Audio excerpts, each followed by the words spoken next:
আমি এই পাঁচটাকৈ 10টা গাঁটা কৰিছোঁ। এই 10টা গাঁটাৰ ভিতৰত এখন খেল আমি প্ৰতিযোগিতা কৰিম বুলি ভাবিছোঁ। এই খেলখনৰ নাম হ'ল গাই দামুৰী। এই খেলাখন আমি সৰু অৱস্থাতে খেলিছোঁ, মানে পৰম্পৰা হিচাপে এই খেলাখনো চলি আহি আছে। এতিয়া এই গাঁটাবিলাকত আমি 5টাকৈ গুটি সোমোৱাই দিম।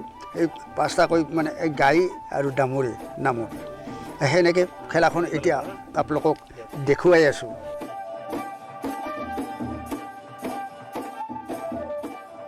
আচ্ছা, এতিয়া আমি 10টা গাঁতত 5টাকৈ গুটি সোমাই থৈ দিলোঁ। এতিয়া আমি দুয়োজনে মানে দুটা পক্ষ হৈ খেলাখন প্ৰদৰ্শন কৰিম। কিন্তু এই খেলখন খেলোঁতে হয়তো কোনে কেইটা গুটি পায় সেইটো আপোনালোকে দৰ্শকবিলাকে দেখা পাব। আচ্ছা, আমি খেলাখন এই আৰম্ভ কৰিলোঁ।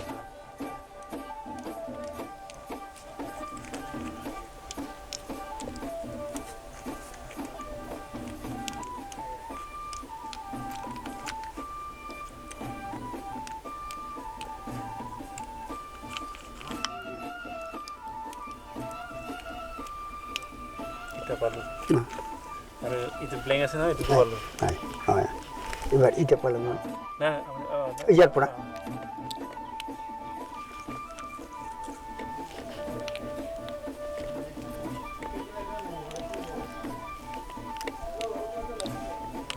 এইটো আপুনি পালে, এইটো পালোঁ। ডাঙৰ ধান পালে আপুনি। হয়,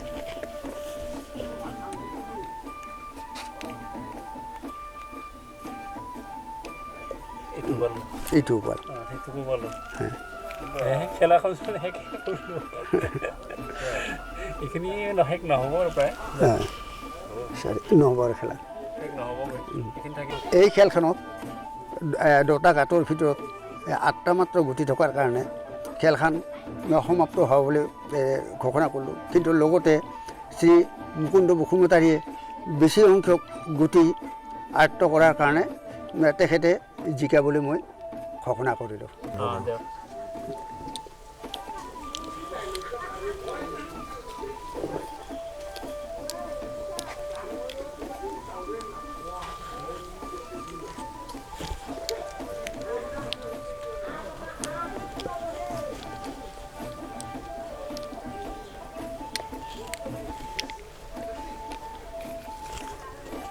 বহুত টাইম লাগিলে এইবাৰ, টাইমটো চাব।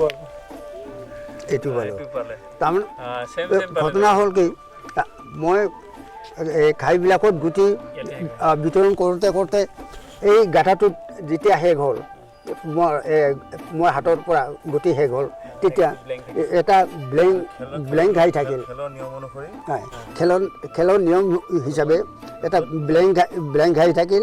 সেই ব্লেংক ঘাইৰ বিপৰীত ফালত যিটো ঘাই আছে সেইখিনি মই পালোঁ। আৰু তাৰপিছত আৰু এটা ব্লেংক আছে, তাৰ আগৰ গুটিটোও মই পালোঁ।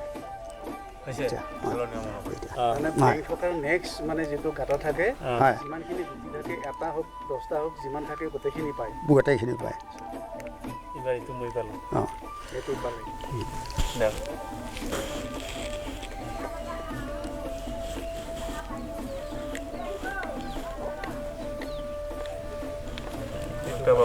এইটো পালোঁ। মই এইটো গাঁটাত মোৰ হাতৰ গুটি শেষ হোৱাৰ কাৰণে আগৰ ঘাইটো ব্লেংক আছিল। সেইকাৰণে মই এইটো গাঁটাৰ গুটিখিনি মই পালোঁ। আৰু লগতে তাৰ আগৰ গাঁটাটো ব্লেংক আছিল কাৰণে মই সেই নেক্সটটো মই পালোঁ। এতিয়া এতিয়া 10টা গাঁটাৰ ভিতৰত 7টা গুটি জমা হৈ থাকিল। সেইকাৰণে 10টা গাঁটাত 10টা গুটি নাই যেতিয়া খেলাখন শেষ বুলি ঘোষণা কৰা হ'ল। লগতে শ্ৰী মুকুন্দ বসুমতাৰী মোতকৈ বহু পৰিমাণে গুটি মানে গঠাব পাৰিছে। সেইকাৰণে বহুখিনি কম গটাব পৰাৰ কাৰণে তেখেতে পৰাজয় বুলি ঘোষণা কৰা হ'ল আৰু মই এই খেলখনত জয়ী বুলি ঘোষণা কৰা হ'ল।